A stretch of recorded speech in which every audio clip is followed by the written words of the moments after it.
బయట నుంచి రెఫ్యూజీస్ని తీసుకునే క్రమంలో నిజానికి వాళ్ళు బయట నుంచి వస్తే కనుక వాళ్ళు ఈ సొసైటీలో మిళితం అవ్వాలి.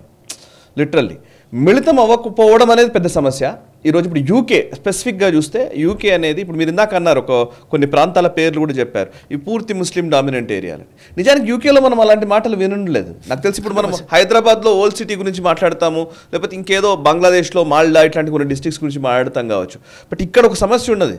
బట్ అక్కడ యూకే లాంటి దేశంలో మీరు పలానా area only Muslim dominated area, లేకపోతే ఒక వర్గానికి ఎక్కువ ఉంటుంది, అక్కడికి పోవడం కష్టం అన్నట్టుగా తయారైందనంటే దిస్ ఇస్ ద ప్రాబ్లమ్ ఏమో అనిపిస్తుంది. అంటే మేజర్ ఏంటి అంటే ఈవెన్ లెస్టర్ అప్పుడు కూడా మనం మీరు మాట్లాడారు, మీరు చాలా విషయాలు చెప్పారు కూడా సేమ్ ప్రాబ్లం.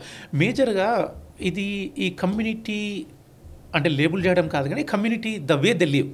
మీరు ఎప్పుడైనా కలవట్లేదా వీళ్ళతో, మిళితం అవ్వట్లేదా? మల్టీ కల్చరలిజం అని చెప్పేసి ఎవరు టోనీ బ్లెయిర్ ఉన్నప్పుడు ఒక పెద్ద కాన్సెప్ట్ పట్టుకొచ్చాడు. And this is also difference between Europe UK కూడా. కొంత మల్టీ కల్చరలిజంలో ఏంటి అంటే అన్ని కల్చర్స్ అన్ని రిలీజియన్స్ ఎవరైనా వచ్చేసేసి ఒకరొకరు పక్కన పక్కన బతకొచ్చు, మీరు ఓపెన్గా కూడా మీ కల్చర్ని డిస్ప్లే చేసుకోవచ్చు అన్న కాడికి తీసుకొచ్చారు. ఇంతకుముందుకు ఏముండే అంటే యూకేలో కానీ యూరప్లో మీరు ఎవరైనా బయట నుంచి వస్తే మీరు ఇంటి లోపల ఏమన్నా చేసుకోండి, బయట మాత్రం యూ హ్యావ్ టు ఇంటిగ్రేట్. బ్రిటన్లో one of the major thing ఏమి ఉంటాయంటే నేను అక్కడ ఉన్నాను కాబట్టి you can come and live, but live with British values. British values తోటి నువ్వేమో ఇంగ్లీష్ అయిపోవాల్సిన అవసరం లేదు, but leave with the values. ఏంటి అంటే రెస్పెక్ట్ ఈచ్ అదర్, అదే Perseverance, hard working and contributed to the nation development, అంటే కొన్ని ఫండమెంటల్ వాల్యూస్. అది ఎక్కడైనా ఉంటుంది సార్. మన గ్రామంలోనే ఇంకెక్కడో ఏ ఊరు నుంచి పొట్ట చేత పట్టుకుని వచ్చాడు అనుకోండి, ఈ గ్రామ కట్టుబాట్లకి అనుగుణంగా ఉండాలి కదా, న్యాచురల్ కదా. ఇంకొకటి వాళ్ళు అట్లాగే ఇప్పుడు వాళ్ళకి కొంత మటుకు ఫ్రీ సొసైటీ, ఇది వెస్ట్రన్ కల్చర్. నేను వెస్ట్రన్ కల్చర్ని అడాప్ట్ చేసుకోమని ఏం చెప్పరు, మళ్ళీ చెప్పరు. ఓకే, అక్కడికి వచ్చిన తర్వాత ఫ్రీ లైఫ్ స్టైల్ ఉండాలి అట్లాంటిది.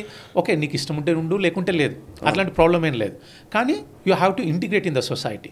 కొంతవరకు వేషధారణలో కూడా కొంత డిఫరెంట్గా కనపడు, but at least mix with the society.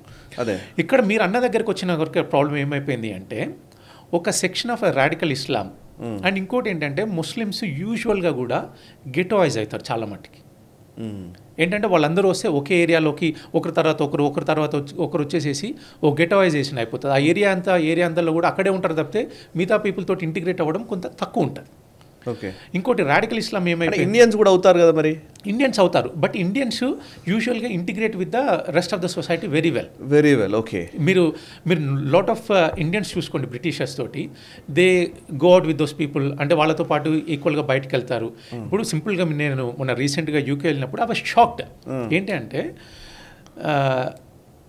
Christmas పార్టీలు జరుగుతాయి.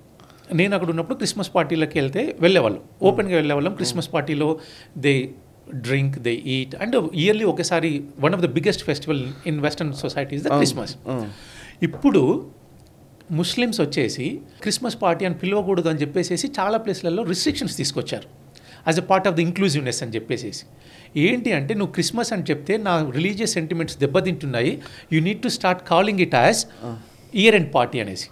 మై గాడ్, అవునా? అసలు నేనే షాక్ అయ్యాను. Okay, I use to go out Christmas parties, వెళ్తాము అందరూ, it use to be good celebration. From మధ్యాహ్నం నుంచి మొదలు పెడితే నైట్ వరకు నువ్వు తాగవా this all the different things. నువ్వు ఆల్కహాల్ తీసుకోకపోయినా వాళ్ళని పెద్ద పట్టించుకోరు, నువ్వు తీసుకున్నా you will be part of it. But at the time of in the happening at the Christmas టైంలో ఆఫీసెస్ డెకరేషన్స్ ఉంటాయి, పెద్ద క్రిస్మస్ ట్రీస్ పెడతారు, డెకరేషన్స్ ఉంటాయి, అవన్నీ ఉంటాయి. బట్ నేను మీ రిలీజియస్ సింబల్ చూస్తే it is offending my religious sentiments అని చెప్పేసి నువ్వు అసలు ఆ పేరుతోటే పిలవకూడదు, అసలు నువ్వు ఆ పార్టీసే చేయకూడదు, చేసినా కూడా టీం చేస్తే నేను పిలవకూడదు, ఆ మెయిల్స్లో కూడా క్రిస్మస్ పార్టీ అని రాయకూడదు. It went to that far. అవునా? ఓకే. సో న్యాచురల్గా మరి వాళ్ళు చేయొచ్చు.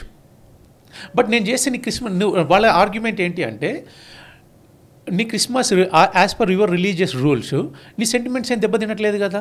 ఈ వీడియో మీకు నచ్చినట్టయితే లైక్ చేయండి, 10 మందికి షేర్ చేయండి, అలాగే కామెంట్ల రూపంలో మీ అభిప్రాయాలను మాతో పంచుకోండి. Nationalist hub group of channels ను సబ్స్క్రైబ్ చేసుకుని తెలుగునాట జాతీయవాద జర్నలిజాన్ని ప్రోత్సహించండి. ఈ వీడియో కింద ఉన్న బెల్ ఐకాన్ పై క్లిక్ చేయడం మర్చిపోవద్దు.